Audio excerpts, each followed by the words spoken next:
5, 4, 3, 2, 1. Welcome to the PIO podcast, a place for everything public information related for police, fire, EMS, and local governments. It was a good learning experience for a lot of us that social media is not real life.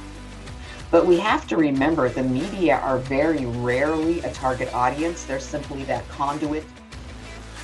Our words have impacts on individuals, and it may not be positive. So just being thoughtful and mindful of the words that we speak. I think what's so interesting about this position too, and this job and this profession, is that every one of us is looking for purpose. And when we find it here, that's it. To know is that a crisis for one is not necessarily a crisis for another.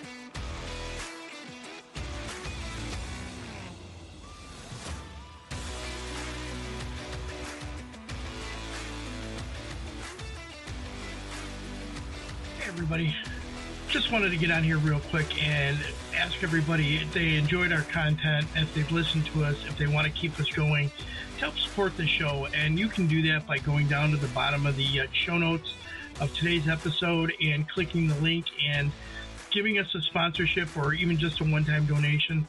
That'll really help us keep this podcast going and keep us giving you new content. Thanks everybody. Enjoy today's episode.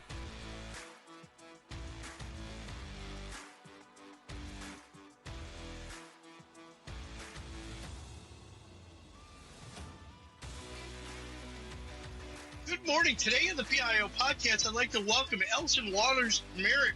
She's a public information officer from the Putnam County Sheriff's Office in Florida. Welcome to the show, Allison. Thank you. Glad to be on. Very excited to have you on. After I read your post on LinkedIn, it really, I was like, oh, this is going to be interesting. I want to hear about this. But let's get the basics out of the way first. How long have you been a PIO? How long have you, and how did you end up with a PCSO? So this month I actually celebrate my 6th anniversary here. I'm the first civilian to have a full-time PIO position here at the Putnam County Sheriff's Office. I am a journalist by trade. I graduated from the University of Florida. Go Gators. I was born and raised in Gainesville, so it made sense. They were third in the nation in journalism. I got my specialization in photography, and so kind of decided to got married, had a child, and I worked at the Palatka Daily News. From there, I ended up staying. I got divorced. I actually ended up chasing my husband, who is a firefighter paramedic. So, we are a divided house.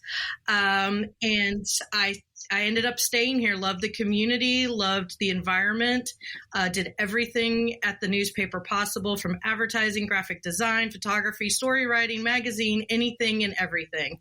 And 6 years ago, the sheriff here, who I had known, I actually worked for his sister at the newspaper, kind of said, hey, we have this position. Are you interested? And I said, definitely. So been here, love it.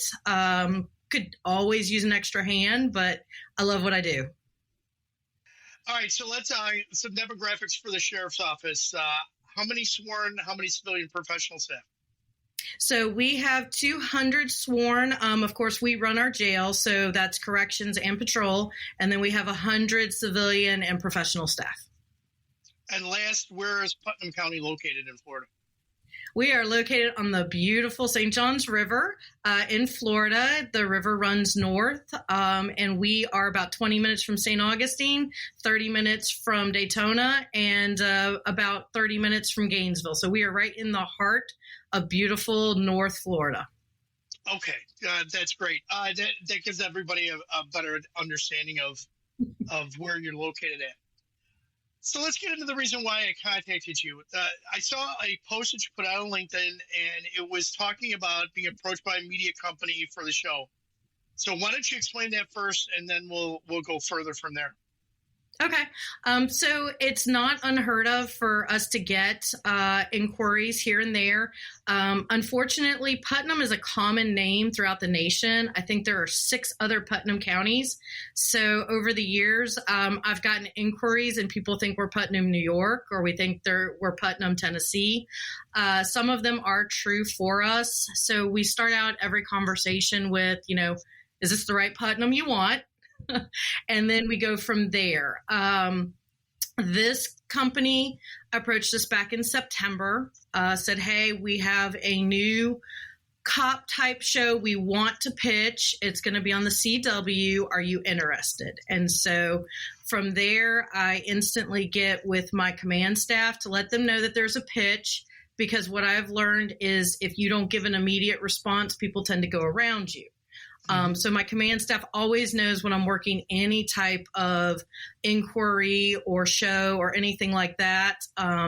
So we did some discussion, decided that this was something we kind of liked because it wasn't live. And we proceeded from there. I think one of the big things that I've learned taking FBI LEDA classes and FEMA classes and talking to my cohorts is that the live shows tend to wear your people out, and especially your PIOs, because they have to be online every time that show airs. So us being a small department, we decided that was not a route we wanted to go. We wanted to have a little bit more control. Okay, so you talked about doing due diligence to vet the media organization. Can you explain that? What did that involve? Absolutely. So a couple of years ago, we were approached by the producers of Live PD. This was before they went down to do a Florida-only show. So instantly, I start calling anyone that I know that has worked with a production company. I do ask the production companies, what other law enforcement agencies have you worked with? Then I start getting on the phone or emailing just to kind of find out, what was your experience? What did you like? What did you dislike? Would you do it again? And so I've always kind of built that in moving forward. So with this company, asked them a little bit now because it is a new show. It was a little more difficult, but a lot of them had experience on other law enforcement shows like Cops and Live PD. So then from there, we got into contracts, send me what exactly this involves. And I also got our lawyer involved. We are fortunate that we do have a lawyer in-house to review the contracts, to make any adjustments. In particular, with this show, this allowed us editing. We got to view all of the clips while they were in production so that we knew what to expect. And we could say, if it was a particularly violent DV crime, we could say, okay, we don't feel comfortable airing this. We didn't have that situation, but we did have that right to say, yeah, we don't like this or we're not quite comfortable with this. Okay, so that answers our question that's going to come up later, but let's step back a bit. You said earlier that you went immediately after getting contacted, that you went to your executive staff and the sheriff to discuss this. What was their initial response? I am very fortunate in that I have a very open command staff. I'm fortunate when I go to different classes and different seminars, I have to preface everything with, I understand I work for a Florida sheriff. I'm not like anybody else in the nation. And I think most people can agree with that. We have some interesting personalities here, but I do have a command staff that, even in my time as a journalist, I had worked with. So they are very open to conversations with other companies. So they're always, hey, yeah, if it's something you feel that it's okay, let's look at it. And I will come in. There are times where I have come in and said, I just don't like the optics of this, or something doesn't feel right. So being able to have that relationship that goes back down to you have to be on board with your leadership, and you have to be there to advocate, and you have to look at brand management. Everything that we do is about brand management. And if I don't feel comfortable with how it's going to make my brand look, it's not something for us. Oh, outstanding. Okay. You spoke about in your post about having a core group of staff that you could go, they're your go-to people originally for the show. What were you looking for in those staff members? And then how many did you end up with initially? And all of a sudden and then I'll jump into another question after that. So like I mentioned before, it's important to have the trust of your leadership. There were some very direct conversations. There are people that look great on paper. From the command staff personality of, hey, they hit all their marks, they do all their things. But when you start talking to them or you start interacting with their line supervisors, their personalities might fall flat. They might not be comfortable. They might, you have to have someone who is going to be able to still do their job and be comfortable that their camera is rolling. Now, we are fortunate. We do have body cameras, so everybody's kind of getting a little more used to that. But I was looking for personalities that were very calm, personalities that are very reflective of our community. So in the show, you will see we have one person, and he aired on Tuesday, 1 year of experience. He was amazing. We have 3 years experience. We have 7 years experience. We have a decade worth of experience. So it doesn't necessarily have to be the most senior person on patrol. It just needs to have that personality of being comfortable and having a story to tell. Okay.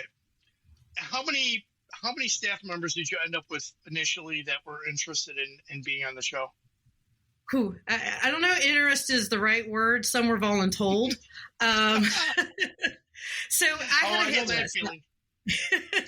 I had a very clear hit list of people who volunteer. That's always top of my list. If they are out there in the community, they're volunteering, they're donating their time, they're generally going to make really good stories for TV. So I kind of had people that I've worked with at our different functions, different events. And then I kind of looked and cross-referenced, female, male, different backgrounds, Hispanic, African-American, just to kind of build from there. And so we started with a hit list of, and I'll call it a hit list because I knew I came for them afterwards. But we started with a hit list of about 17, and then that got narrowed to about 7. One of the nice things with this production crew was they don't run with the same people every single week. They run with them for their shift, and then they give them a week break, and then they come back. So there's a lot of flexibility in moving across the different groups. And how many shows are you guys committed to? So we only commit to one show at a time because we are so small. I'm sorry. We have in the past, right? In the past, we have done some more long-term projects.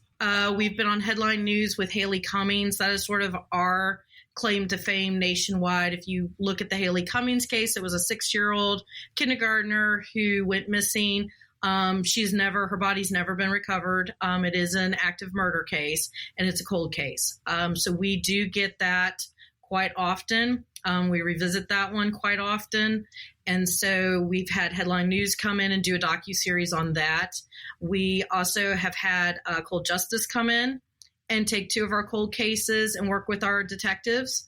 And then we've even done a little bit outlandish. We did the Dead Files. And that is, if anybody's a fan of that, but that is a completely scripted show. We did no work. I literally put a detective in, and they had all the information that they kind of wanted gathered and gone through there. So we've done those sorts of shows, but this is our first with patrol type show. And how many episodes with this organization have you committed to? So they filmed for a month. I believe their run is going to be 8 episodes this first season, but we are already committed. We gave them right of first refusal because all of my deputies loved working with the camera crew. The camera crew, like I said, have done other law enforcement shows. So they were very cognizant of spatial awareness, making sure that they were not interfering. And so everyone, even my hesitant ones, were like, yeah, I'll do that again. That wasn't bad. That wasn't as bad as I thought it was going to be. So we have definitely committed for season 2, which does put another show on hold. We have a company that works with HBO that is interested in coming in, but they understand our parameters. Being as small as we are, I don't want crews over one another, and I don't want my deputies overstressed or overworked. It is a lot to be on camera. And what's the name of the show that you're doing, this particular one that we're talking about? So we are currently on Police 24/7. It is a CW show, and it airs at 8 p.m. on Tuesdays. They did a doubleheader last Tuesday, which can be streamed for free the day after. So if you want to see us in Tallahassee and Flagler County, those are our Florida ones. And then there's Georgia, Connecticut, and I think even in Oregon in the mix. Okay, cool. Very good. So you already said you guys were able to preview episodes prior to airing so that potentially you had right of refusal for a particular part of the episode. They were acceptable with that? 100%. Not only that, we had someone who these shows filmed in December. It's now airing in May. I have a deputy who went to the drug unit. So in an episode where we saw he wasn't the primary deputy, but he was in the frame, I was able to take his picture, shoot it over. They were able to blur him out. So they have been very accommodating. Oh, that's very good. That's great. That's great to hear because, I've heard nightmares about some media companies where, they won't allow you right to refusal. They won't work with you on that. They say the videos are right once we get it. Correct. Yes. No, I have good things to say with them. We've had a great relationship. The producer, Don, we email back and forth. He's come down and talked. So we've had a really good relationship with this. And for our listeners, do you feel comfortable in sharing the name of the media group? You would ask me that. I forgot what it is. If you go to my LinkedIn page, I follow him, but it's Don Strakowski. And if you look at Police 24/7, I think you can follow it there. Trying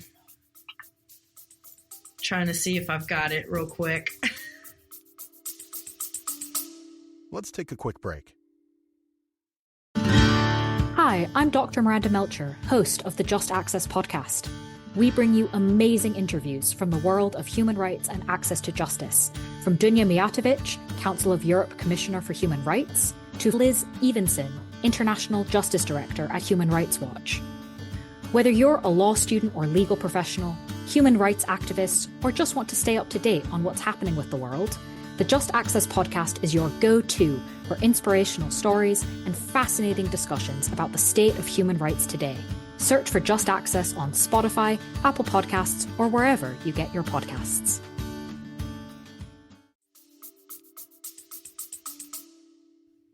I knew I was going to get you on one. You're going to get me on one. That was one I did not prep for. So I'll shoot you an email later, and that way you can include it in the notes, hopefully. Yeah, I think our listeners would be interested to see, to know which media group this is because, this is Nexstar. Okay. This is the Nexstar media group. Yes. Okay. All right. Well, that's cool. I mean, these are all, I think this is important for the listeners to know in case they get approached and then they know they have a better feeling for, who they're working with and potentially can work with. Absolutely.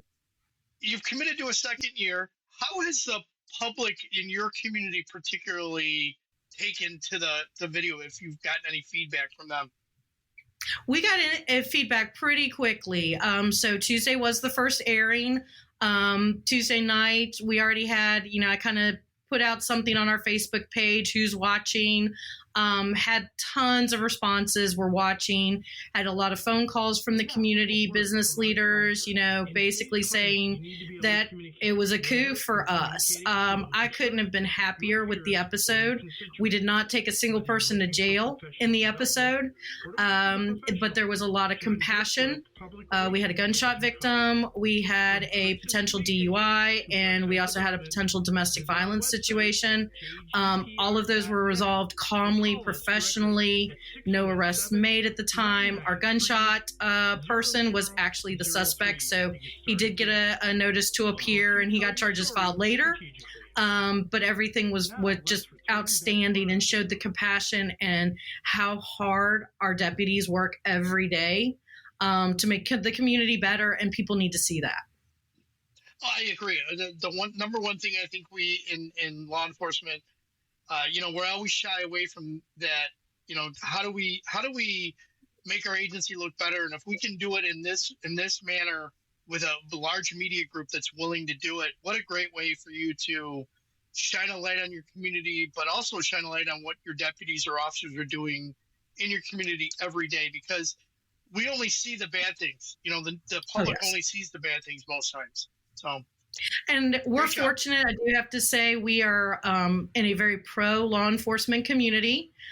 So for us, it's almost even a recruiting tool to see, everybody hears, oh, come to Florida because of the governor, and Governor DeSantis has made it very clear, there's bonuses for law enforcement that choose to come here. So we see it as a recruiting tool as well, because people get to see our community, how our people react, how our deputies work with one another. So it's been a benefit. Now, I won't say that there aren't detractors. We have screamers like everybody does. So, the best that the screamers could come up with are we movie stars or are we law enforcement? So I will take that every day of the week if that's the best you can throw. Yeah, really. I mean, that kind of stuff, you just kind of like fluff off your shoulder, leave me alone. Yeah. Great stuff. So let me ask you a couple questions. You mentioned Facebook page. What other social media platforms are you guys running in Putnam County? So we don't do a whole lot, because what I have found is in this small community, Facebook is life. If you want it quickly. Everything is on Facebook. We do have Instagram, of course. We do have X, but there's just no traction on those pages. So I'll put stuff here and there just to keep them active. But if I want the community to understand or I want to get information out, it's Facebook. We have a population of about 77,000, and I have 74,000 people on my Facebook page. So I have market penetration there. I know that I have people from outside that are watching my page, but overall, I'm getting to the bulk of my community. That's a really good number for the population that you have. That's excellent. But here, this just goes to show that you, as a public information officer, know your community and know what works in your community. So instead of trying to branch out to all these other social media platforms, hoping to grab a small market share of it, you don't even have to do that, because you already know what works for your community. And that's all that really matters. So one other thing I do want to add, though, since we are talking social media, is, one of the things that we talked with my deputies is for them to be aware of their social media pages. Anytime you're hitting a national show like this, people are inherently curious and they want to see more about the life, more about them.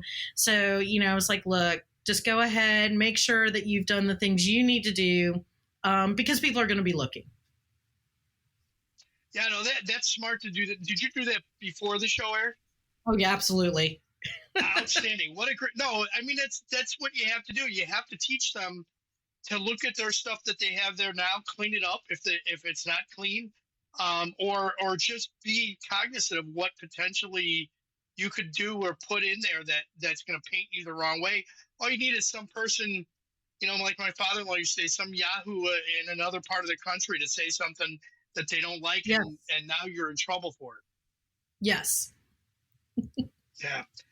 Allison, anything else you'd like to add about the show or the experience so far? I would say, if you have your leadership on board, I would not be opposed to a show like this. Definitely recognize the difference between something that's going to be filmed and aired later versus something live. Personally, I would never do a live show, just because I am a one-man PIO team, and it would just be too much for us to deal with, and I think it would be a lot of stress. So know your dynamics, know what you're looking for, but I think these shows can be used to your advantage. Absolutely, and it sounds like you're well aware of the advantages there, and that you're putting them to good use. Allison, so let's go to some rapid-fire questions. Okay. Texting or talking? Talking. Chocolate or vanilla? Chocolate. Coffee or tea? Lattes, iced preferably. Adult drink of choice? So depending on what part of the country, amaretto sour is my general go-to, but being in Florida, if I'm closer to the Keys and stuff, you're looking at like a painkiller. What would be your superpower if you could have one? I don't already have one? That's true. You're a PIO. There you go. Ask permission or beg for forgiveness? Don't tell my children. Beg for forgiveness. That's PIO way, I'm telling you. Place you most want to travel to? Ireland. I have a friend that just came back, or a cousin that just came back from there. Absolutely amazing pictures he has. Who would you choose if you could have a latte with any historical figure, living or dead? Who would it be? I thought long and hard about this one, but I'm going to go Charlie Chaplin. So, interesting. I figured it would be. I actually did a paper on him in high school, watched the movie with Robert Downey Jr., absolutely fell in love with the idea, the story. I mean, he was quite the player. He probably would have been arrested by my detectives for underage sex. But he took on J. Edgar Hoover. Like, he, did what he thought was right. The first time he ever spoke was in The Great Dictator, where, so he was an amazing person. Outstanding. Allison, thank you very much for that. I appreciate it. And that's a unique one. I don't think I've ever heard anybody pull that one out. That's awesome. So final thoughts. What key points would you like the listeners to take from today's interview? Again, that, don't be afraid to reach out and get with some of these production companies. Always go with your gut. There's a reason why you're in the position you're in. If it doesn't feel right and it's going to hurt your brand, or you're just uneasy, like you don't know which way it's going to go, don't do it. The squeeze has to be worth the juice. But I definitely would say, look at it. Being a journalist, I know where a lot of them are coming from. And just talk to them, talk it through, see if, they ease your concerns. And if they don't, move on. There's more out there right now. Crime is popular again. That's why all these shows are coming back. That's why true crime podcasts are so popular. So there's something that's going to work for everyone. Great point. How could people best reach you if they want to connect, follow up, or learn more about what you guys do at Putnam County? So they can always reach me by email. That's, I'm going to say, is the easiest way. And I'm going to give you the easiest email address. It's media@putnamsheriff.org. And I will add that into the show notes.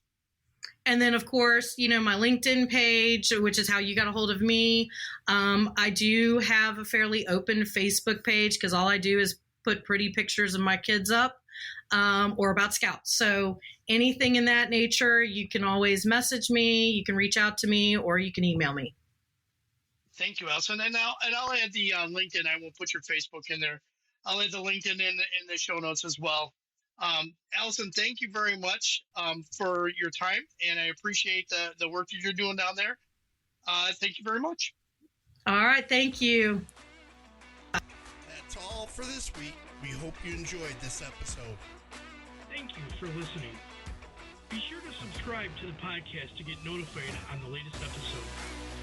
If you are listening on a platform that allows you to leave a review, please give us a review. Any review is appreciated. To support our efforts with the PIO podcast, you can click on the support button in the show notes, and any donation is appreciated. Thank you.